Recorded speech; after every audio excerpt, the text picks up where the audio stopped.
Վրաստան, Թուրքիա, Իրան, Ադրբեջան, ինչ են անում Հայաստանի հարևանները, ինչ է կատարվում այդ երկրներում։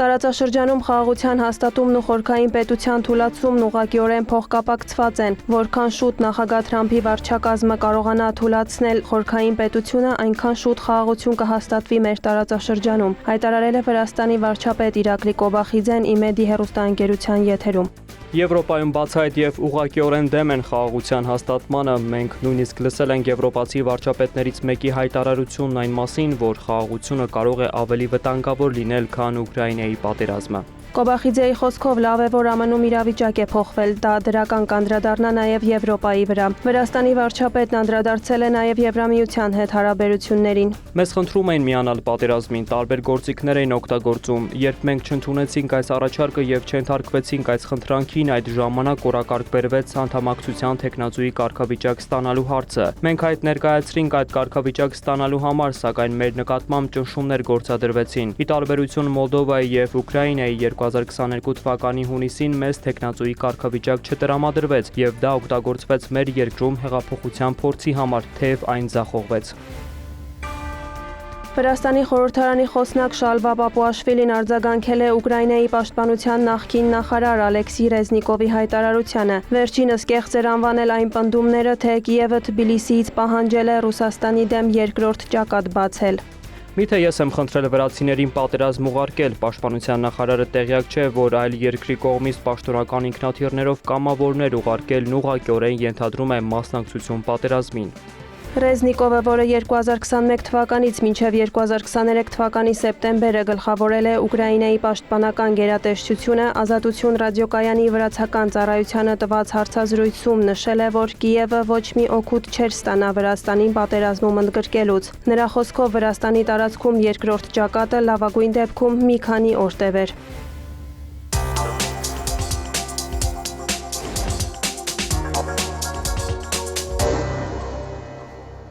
Թուրքիայի հետ հարաբերությունների կարգավորման հարցում Հայաստանի մոտեցումը կարգավորման գործընթացի մեկնարկից մինչև այս պահը չի փոխվել։ Հայաստանն ամբողջովին պատրաստ է Թուրքիայի հետ հարաբերությունների կարգավորմանը։ Թուրքական NTV հեռուստաալիքին տված հարցազրույցում այս մասին ասել է Հայաստան-Թուրքիա հարաբերությունների կարգավորման գործընթացում Հայաստանի հատուկ բանագնաց Հայաստանի ազգային ժողովի փոխնախագահ Ռուբեն Ռուբինյանը։ Ակնկալում ենք Թուրքիայի հետ հարաբերությունների ամբողջական կարգավորում, որը ներառում է դիվանագիտական հարաբերությունների հաստատում եւ Հայաստանի ցամաքային սահմանի ապաբլոկավորում։ Հայաստանը պատրաստ է սրան առանց որևէ նախապայմանի։ Հայաստանը պատրաստ է ամբողջական կարգավորման եւ եթե Թուրքիան էլ նման քաղաքական կամք ունենա, այս ամենը շատ արագ կիրականանա։ Հայաստանը պատրաստ է Թուրքիայի հետ սահմանի բացմանը եւ սպասում է Թուրքիայի քայլին։ Ռուբինյանը նշել է, որ չկա որևէ պատճառ, որ Հայաստանն ու Թուրքիան դիվանագիտական հարաբերություններ չունենան եւ երկրների սահմանները բաց չլինեն։ Ռուբեն Ռուբինյանն ընդգծել է, որ մինչև այսօր երկու երկրների միջև ամենակարևոր պայմանավորվածությունը եղել է սահմանը երրորդ երկրների քաղաքացիների եւ դիվանագիտական անձնագիր ունեցողների համար բացելը, որը ձեռք է բերվել 2022 թվականին։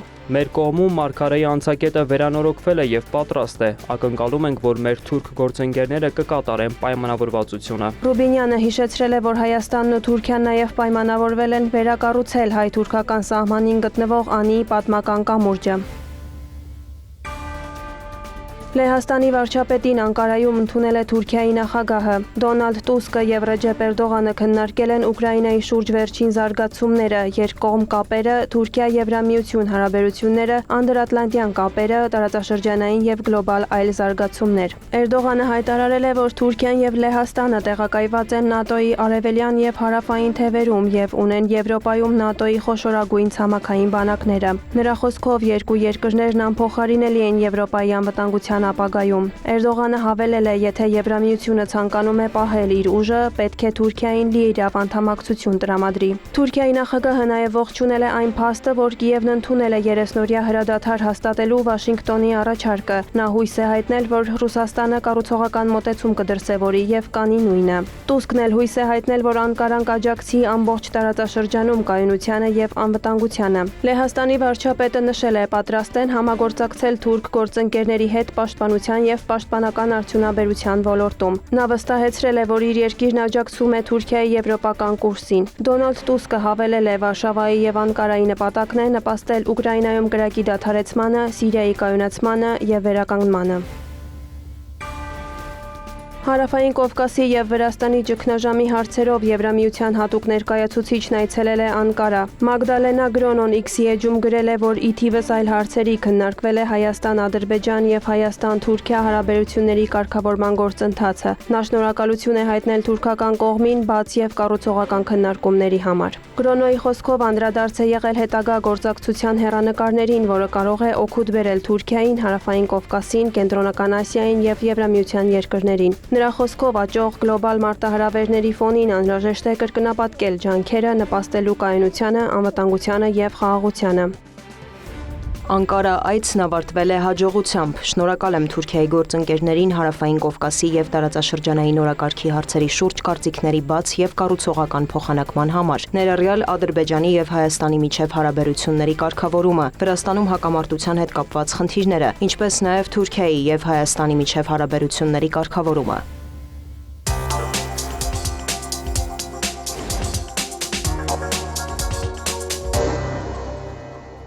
Արաբական Միացյալ Էմիրությունների նախագահի դիվանագիտական խորհրդական Անվար Գարգաշը ԱՄՆ նախագահ Դոնալդ Թրամփի նամակը փոխանցել է Իրանին։ Այդ մասին հայտնել է Իսլամական Հանրապետության արտգործնախարարության խոսնակ Էսմայիլ Բաղայեին։ Ավելի վաղ Դոնալդ Թրամփը հայտարարել էր, որ նամակ է հղել Իսլամական հեղափոխության գերագույն առաջնորդ Ալի Խամենեիին առաջարկել նոր համաձայնագիր կնքել։ Դրա նպատակն է ըստ Թրամփի սահմանափակել Իրանի արագ զարգացող միջուկային ծրագիրը եւ փոխարինել այն համաձայնագիրը, որից Միացյալ Նահանգները դուրս եկավ Թրամփի առաջին նախագահական ժամկետի ընթացքում։ Ալի Խամենեին Ռամադանի առիթով ուսանողների հետ հանդիպմանը հայտարարել է այդ առաջարկը խաբեության փորձ է։ Նրանք ուզում են ասել, թե իբր բանակցությունների կողմնակից են, խաղաղություն են ուզում, իսկ Իրանը հրաժարվում է։ Մենք տարիներ շարունակ բանակցել ենք, իսկ նույն մարդը, որը հիմա հրավիրում է բանակցությունների, պատրեց ու շպրտեց արդեն իսկ պատրաստ համաձայնագիրը, երբ նրանք չեն կատարում պայմանավորվածությունները, ինչ բանակցությունների մասին կարող է խոսք լինել։ Հետևաբար նրանց բանակցությունների հրավերը ընդամենը միջազգային հանրության կարծիքի մանիպուլյացիա է։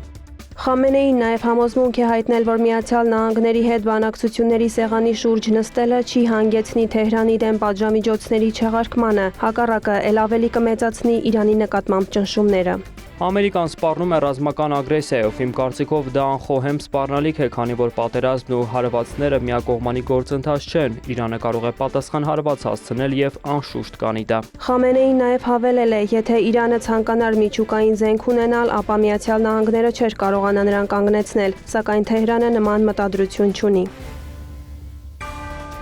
Չինաստանի արտգործնախարարությունից հայտնել են, որ Իրանի, Ռուսաստանի եւ Չինաստանի փոխարտգործնախարարները մարտի 14-ին կքննարկեն Իրանի միջուկային ծրագիրը։ Ավելի վաղ Իրանի արտգործնախարար Աբբաս Արաղչին հաստատել էր, որ Թեհրանը խորհրդակցություններ է անցկացնում միջուկային ծրագրի շուրջ, այդ թվում Մոսկվայի եւ Պեկինի հետ, պատժամիջոցների չեղարկման ուղիներ գտնելու համար։ Ռուսաստանի արտաքին գործերի նախարար Սերգեյ Լավրովն էլ ամերիկացի բլոգերներին տված հարցազրույցում նշել է. Ռուսաստանն ու գործընկերները հանդես են գալիս միջուկային գործարքի վերականգնման օգտին, որից Վաշինգտոնը դուրս եկավ Դոնալդ Թրամփի առաջին նախագահական ժամկետի ընթացքում։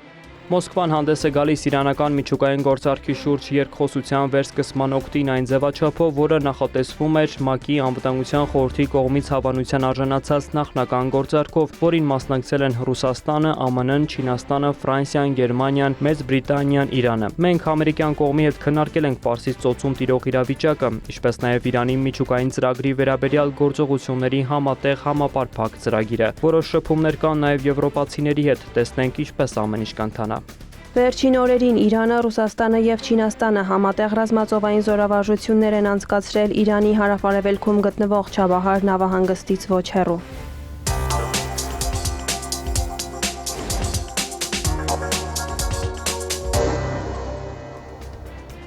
Մենք պետք է խաղաղություն հաստատենք Հարավային Կովկասում, հայտարարել է Իլհամ Ալիևը ելույթ ունենալով Բաքվի 12-րդ գլոբալ ֆորումի բացման արարողության ժամանակ։ Նրա խոսքով Ադրբեջանը հավատարիմ է խաղաղության գործընթացին եւ խաղաղության համաձայնագրի հեղինակն է։ Ադրբեջանի նախագահը նշել է, որ ներկայումս ընթանում են Հայաստանի եւ Ադրբեջանի միջև խաղաղության պայմանագրի շուրջ քննարկումները, որի կետերի մեծ մասն արդեն համաձայնեցված է։ Իր ելույթում Ալիևը նաեւ մեղադրել է եվրոպական երկրներին ռազմական ծախսերը ավելացնելու, իսկ Հայաստանին զինվելու համար։ Միևնույն ժամանակ նշել, Ադրբեջանը դա անում է առնվազն 25 տարի, 2005 թվականից։ Ադրբեջանի նախագահն անդրադարձել է նաև Հայաստանում Եվրամիության դիտորդական առաքելությանը, նշել այն իբր հետախուզական առաքելություն է։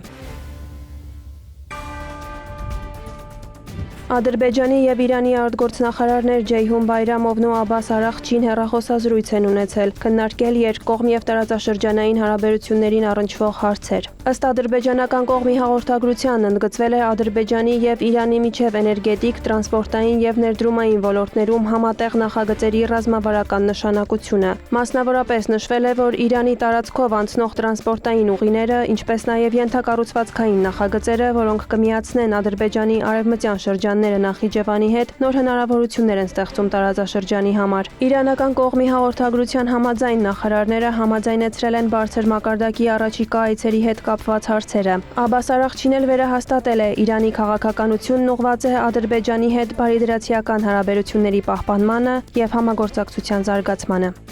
Վարդուհի Հարությունյան, Հարևաններ։